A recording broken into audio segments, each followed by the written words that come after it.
Hello नमस्कार, स्वागत है आप सभी का PWIIT jam CSIR net YouTube channel पे। दिसंबर 2025 का एग्जाम आप सभी का हो चुका है और अभी स्टूडेंट्स के माइंड में चल रहा होगा कि कट ऑफ जो है वो क्या रहने वाली है। तो कट ऑफ के बहुत सारे पैरामीटर्स हैं कि कट ऑफ क्या जाने वाला है, उसके कई सारे पैरामीटर्स हैं। तो एक दो चीजों के बारे में हम लोग बात करेंगे, पार्ट ए, पार्ट बी और पार्ट सी। एक तो जो सबसे जरूरी चीज है वो ये है कि एग्जाम का लेवल क्या रहा है। ओवरऑल हम लोग लेवल के बारे में बात करें तो एग्जाम का लेवल ओवरऑल मॉडरेट रहा है। ठीक है, मॉडरेट रहा है। और कुछ बच्चों का मानना है कि एग्जाम इजी था, पार्ट ए भी सही था, पार्ट बी जो था वो थ्योरेटिकल बेसिस रहता है वो थ्योरेटिकल बेसिस था। पार्ट सी के बारे में कहा गया है कि पार्ट सी जो था वो थोड़ा सा लेंदी था, लेकिन वहां पे भी मैच द फॉलोइंग टाइप के क्वेश्चंस कई सारे थे।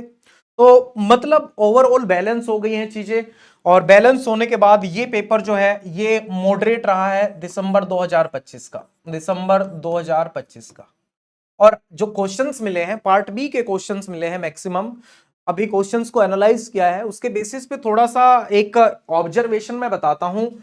जून 2025 और दिसंबर 2025, जून 2025 और दिसंबर 2025 मैं ऑब्जर्वेशन के बेसिस पे बताता हूं कि ये जो एग्जाम है इस बार वाला दिसंबर 2025, ये स्लाइट इजी लेवल पे था एज कंपेयर टू जून 2025। तो ये वाला जो था ये स्लाइट इजी लेवल पे था as compare to this exam. तो डेफिनेटली अगर ये वाला एग्जाम इजी है, और बिल्कुल आप मान के चलो जो CSIR का पैटर्न है वो सेम पैटर्न पे इस बार क्वेश्चंस थे।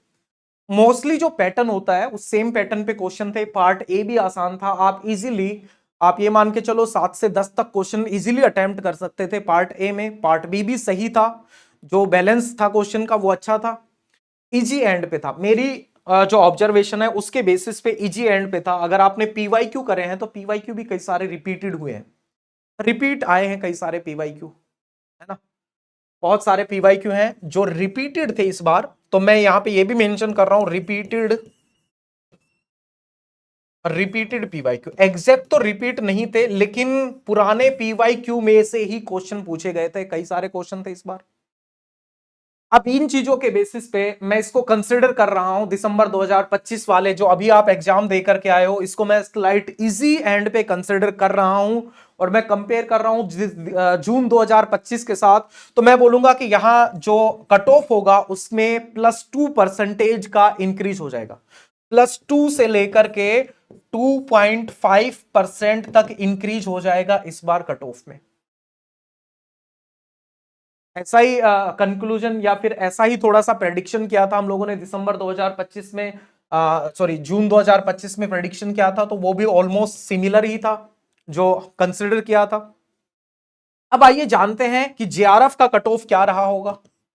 JRF के कट ऑफ को कंपेयर करेंगे हम लोग, इस बार का JRF का कट ऑफ क्या है और नेट का कट ऑफ क्या है, किस बेसिस पे कंपेयर मैं करूंगा, इसी वाले एग्जाम के बेसिस पे।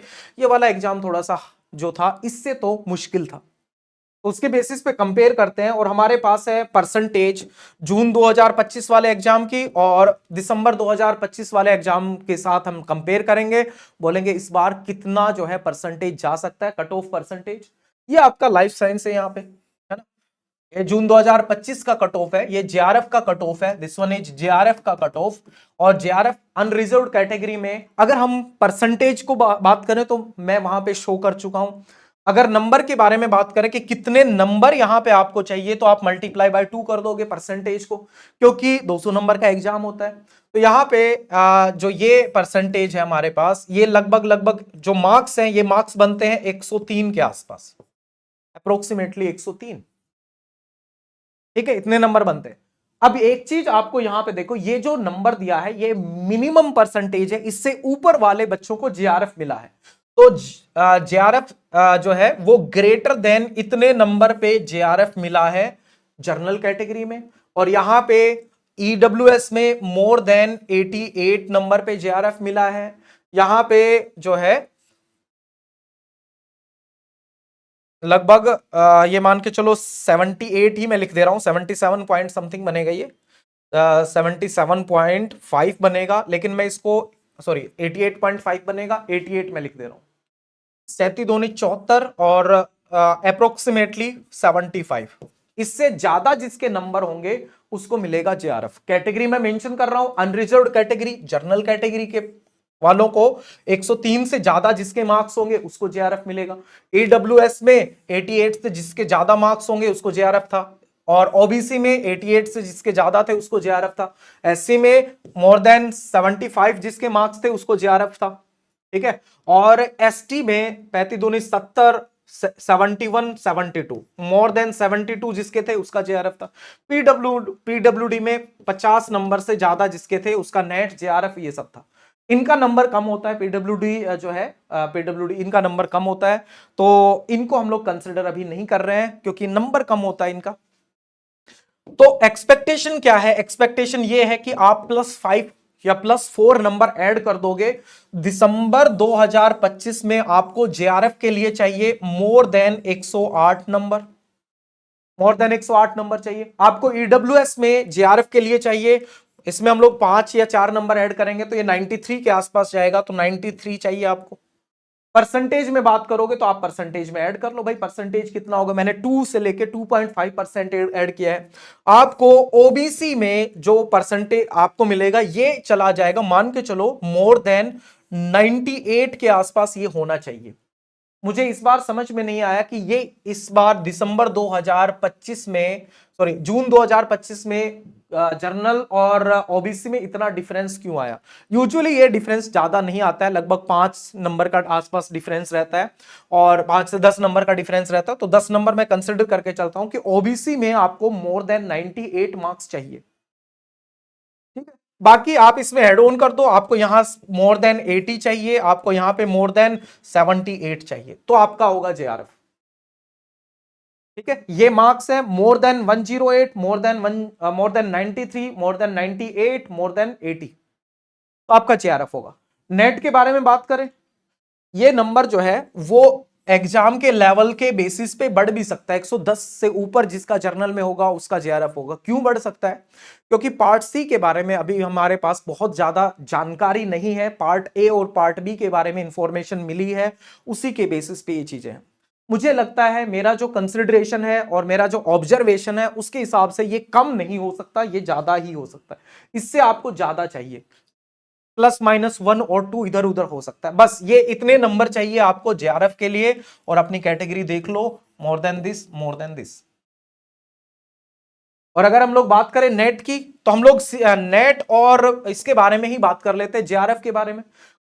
तो आप जब जर्नल कैटेगरी में हैं, जून 2025 वाले एग्जाम में, जून 2025 में नेट का कट ऑफ ये गया था, परसेंटेज में शो किया है 46 तो नहीं 92 और 92.7, मोर देन 92.7 जिसके थे उसका नेट होगा। More than EWS, more than, इसको मैं डबल कर दूं, इसको 40 मान के चलता हूं, मोर देन 80 वालों का क्या हुआ था ईडब्ल्यूएस में नेट हुआ था। इसको भी मैं 40 मान के चलता हूं, मोर देन 80 वालों का ओबीसी में नेट हुआ था। और यहां पे एससी में मोर देन 67 वालों का जेआरएफ था। एसटी में मोर देन, इसको मैं कंसिडर कर लेता हूं 32, 65 के आसपास मान लेते हैं, इनका जेआरएफ था। अब पीडब्ल्यूडी को हम लोग हटा देते हैं। यहां से देखो इस बार कितना रहने वाला है, दिसंबर 2025 में ये लगभग कितना रहने वाला है, हम लोग 5 से 7 नंबर ऐड कर देंगे, मोर देन 98 पे होगा आपका इस बार नेट जर्नल कैटेगरी में। और यहां पे मोर देन 85 नंबर पे होगा आपका नेट एडब्ल्यूएस कैटेगरी में, और ओबीसी में मोर देन 85 या मोर देन 88, ये लगभग जाएगा 88, ठीक है। ओबीसी में मैं इसको कंसिडर कर रहा हूं, ये जाएगा 88 के आसपास। और इसमें आपका मोर देन 72 होगा जेआरएफ, मोर देन 70 होगा जेआरएफ, ये आपका कट ऑफ जाएगा। सॉरी जेआरएफ का नहीं, ये नेट का कट ऑफ है। तो जिसका इससे ज्यादा नंबर आ रहा है आप कंसिडर करके चल सकते हो कि आपका नेट जो है वो हो सकता है, ठीक है। तो ये इस बार ज्यादा ही कट ऑफ जाने की उम्मीद है, और यहां पे आप +-2 कर सकते हो, बस यही रहेगा, इससे ज्यादा कोई डिफरेंस देखने को आपको नहीं मिलेगा। परसेंटेज में आप क्या करोगे, आप इसकी परसेंटेज में +2.5 ऐड कर दोगे, या 2 से लेके 2.5 ऐड कर दोगे जेआरएफ के लिए। जनरल कैटेगरी, ईडब्ल्यूएस और ओबीसी कैटेगरी, एससी और एसटी। तो ये हो गया हमारे पास जेआरएफ के लिए कट ऑफ। ये हो गया हमारे पास नेट के लिए कट ऑफ। मैंने यहां मेंशन किया है दिसंबर 2025 का कट ऑफ इस तरह से कुछ रहने वाला है। नेट का कट ऑफ दिसंबर 2025 का कुछ इस तरह से रहने वाला है, ये नंबरिंग मेंशन कर दी। तो ये मिनिमम नंबर है, इससे ज्यादा जिसके होंगे उसका होगा, इससे ज्यादा जिसके होंगे उसका होगा। इसके बारे में बात कर ले तो पीएचडी, ओनली पीएचडी, ये जो थर्ड कैटेगरी है, बिना फेलोशिप के पीएचडी जो है वो करना बहुत मजेदार बात नहीं है। तो कोशिश करो आप जेआरएफ निकाल के पीएचडी करो, वो ज्यादा बेटर होता है। यहां पे आपको फेलोशिप नहीं मिलती है, जेआरएफ को फेलोशिप मिलती है। यहां पे आप पीएचडी कर तो सकते हो और आपको मार्क्स चाहिए यहां पे कितने, 38%। जर्नल कैटेगरी वालों को 38% मार्क्स चाहिए ओनली पीएचडी के लिए। बहुत सारे स्टूडेंट है कैपेबल हैं, वो कर लेते हैं पीएचडी अगर मिल जाता है तो। जो ये हमारे पास लेवल 3 है, कैटेगरी थर्ड है, तो 38,